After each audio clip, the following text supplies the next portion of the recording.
Moin moin, liebe Sportsfreunde. How are you today? It's been quite a long time since I record a video, and I thought it about this LLM hype and AI hype that it's probably the time that I create something.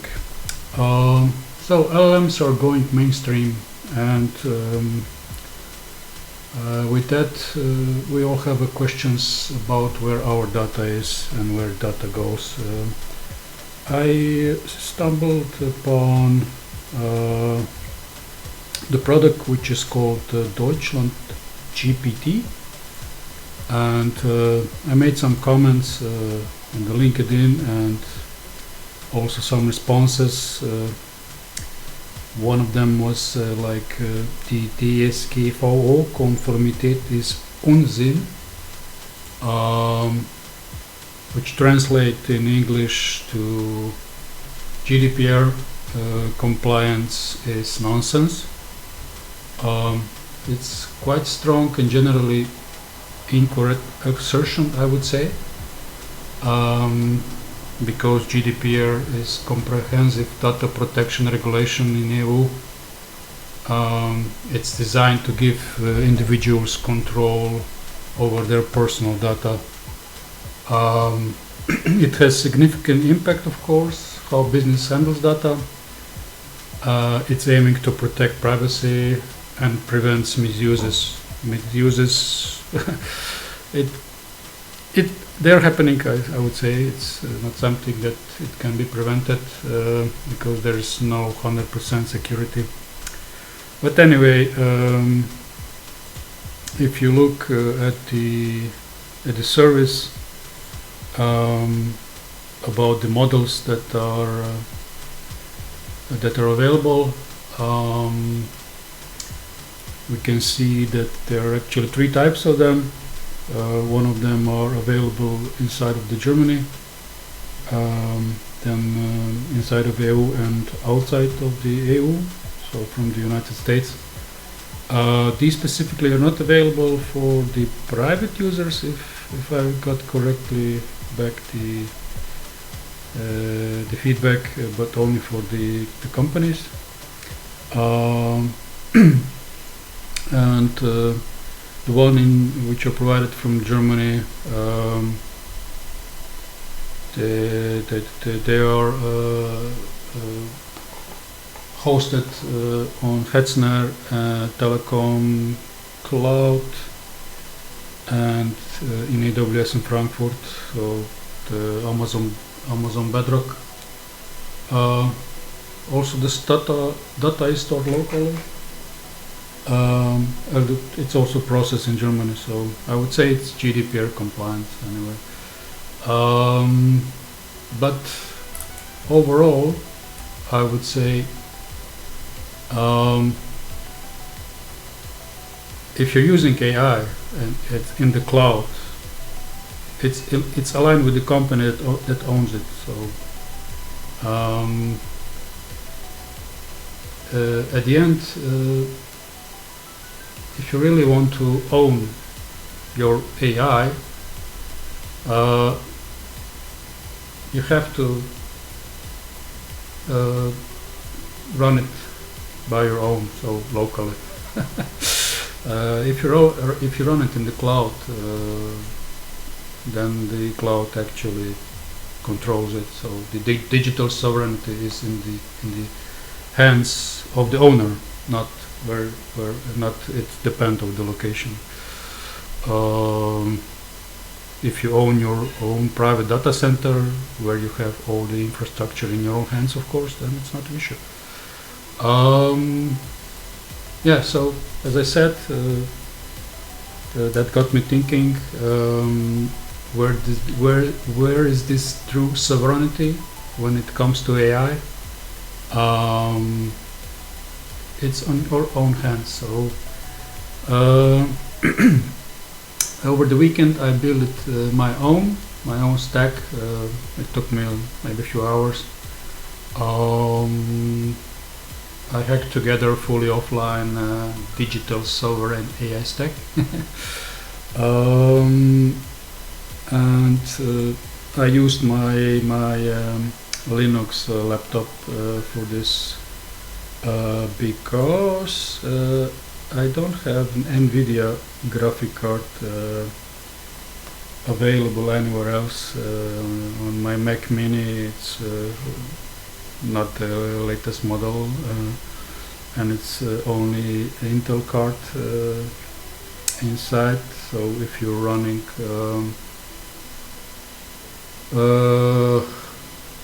Ollama, for example, it will only utilize a CPU and not a GPU. Let's look at the stack.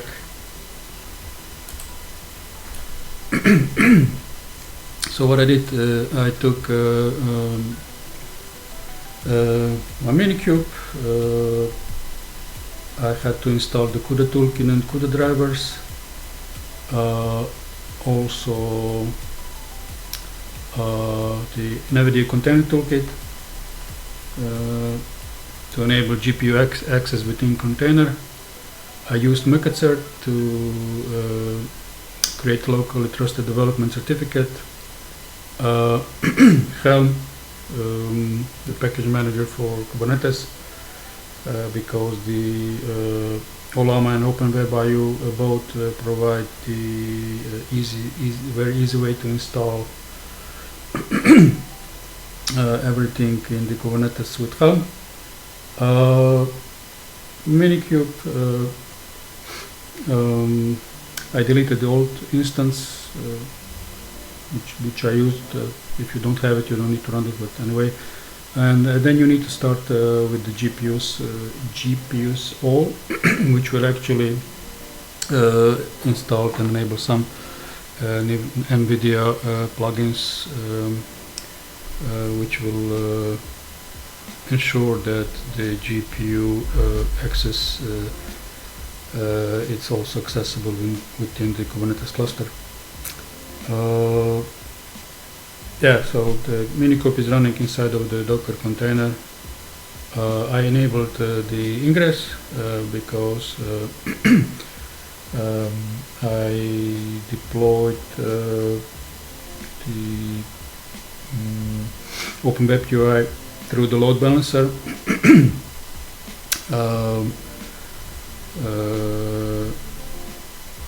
With the Minikube IP. Accessible to the Minikube GPU. The cert-manager is used to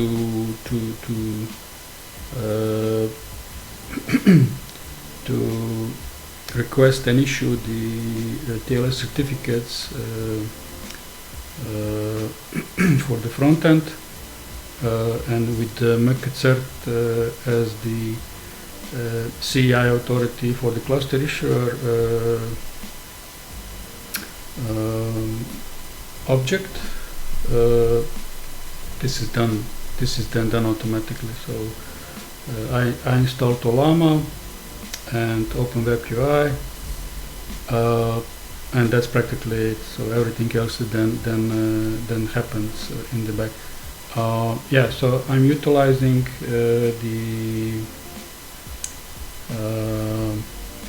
the free wildcard DNS service like Traffic Me. I will show you this, and this is it. So it's a quite big README, of course, created with the help of the Gen AIs. I just wrote what I want, like a skeleton, and then it was improved. That's it. Let's now see how everything actually works. I will provide the code also in the GitHub later.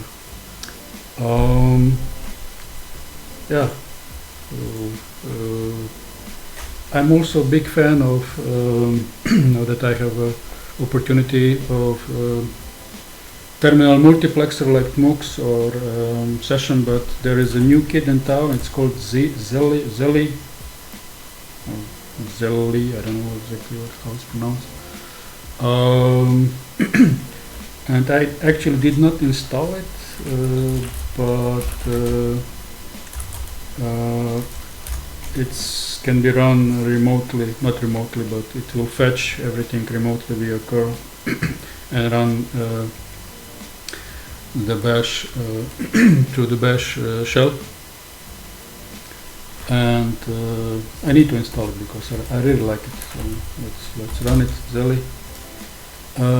So I have a new tab already opened. Yeah, I'm using the Western. It's a terminal, quite nice.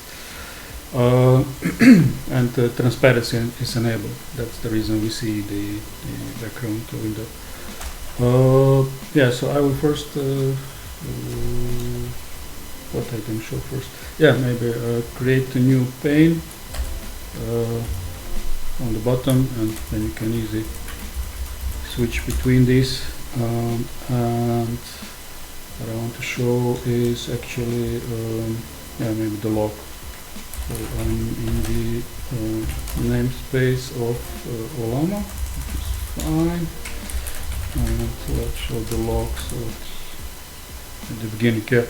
So it looked for the compatible GPUs. It found the inference compute with the ID, the library, the driver, the name, and how much memory I have. So that's maybe one thing. I can switch back. Maybe the best thing is that I stack them. You can do this with the Alt, space, vertical, horizontal, vertical, horizontal. I need one more. Yeah, so I have 3 panes now stacked, and they're all stacked, and I can now and I can then move between them, which is really nice. So this is the log. We can also connect to the pod. Still the same. And let's see if any model is running. So there is no model currently running. What else is that I can show?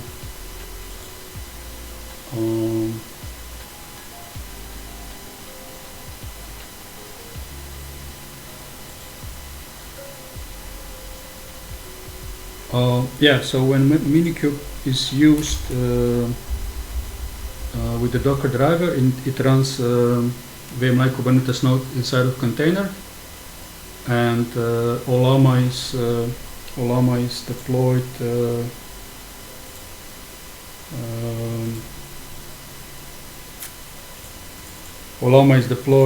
with the persistent volume, so I assign it 50 gigabytes. And this is then accessible.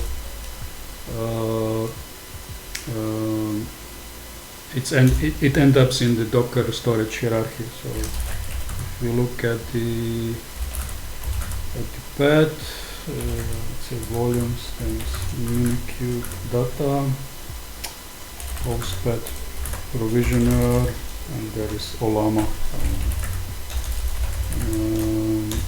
You can see there is already 26 gigabytes of data. The models, I think I have 4 models downloaded. There are blobs inside. It's something similar that the Docker utilizes, which is quite good.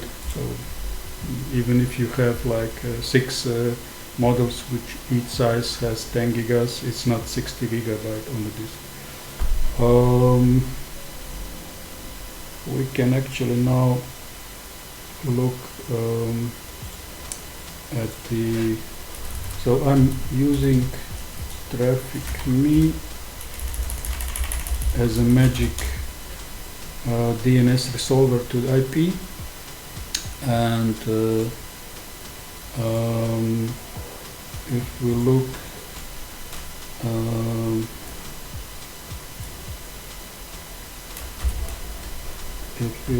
at the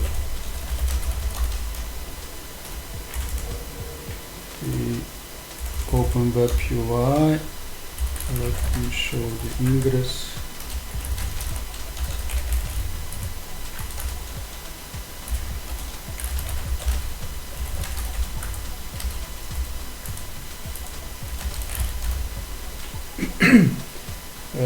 You can see that I configured the host Open WebUI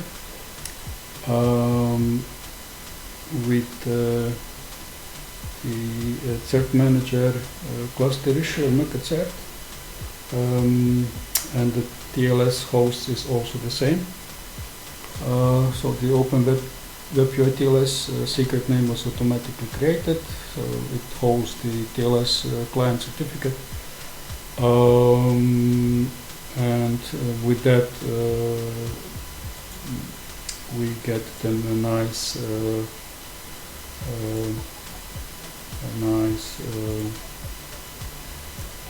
handle of the local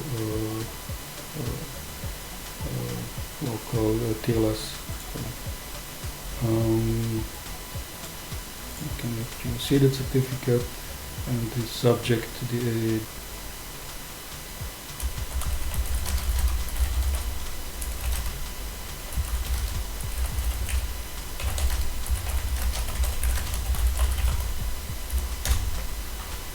and if I look now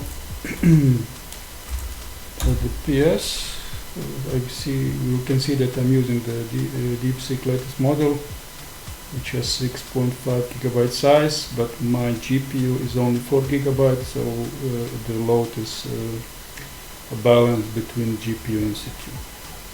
That's good. Yeah, it's not so fast like we used with the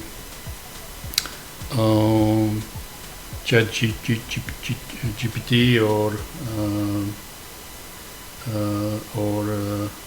Cloud or Gemini, whatever. But that's actually expectable. We don't have so much compute power at home. So 54 seconds. So if you're gonna try to ask the DeepSeek that, yeah, give me some project, it will take probably an hour to spit everything out.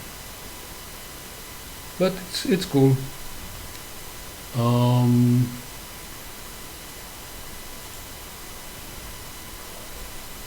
It's cool.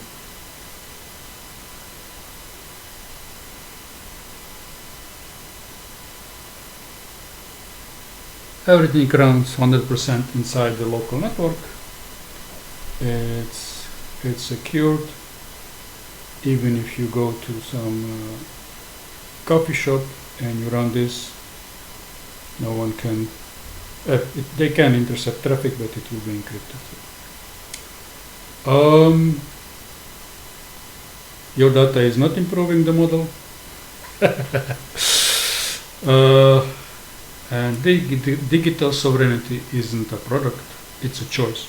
So if you want it, you need to run it locally. That's it. I will post this source code to GitHub. It's now rocket science, but maybe someone will benefit from it. I will need to automate it a little, and then it will be fine. So that's it. Stay tuned. I'll share how you can set this up too.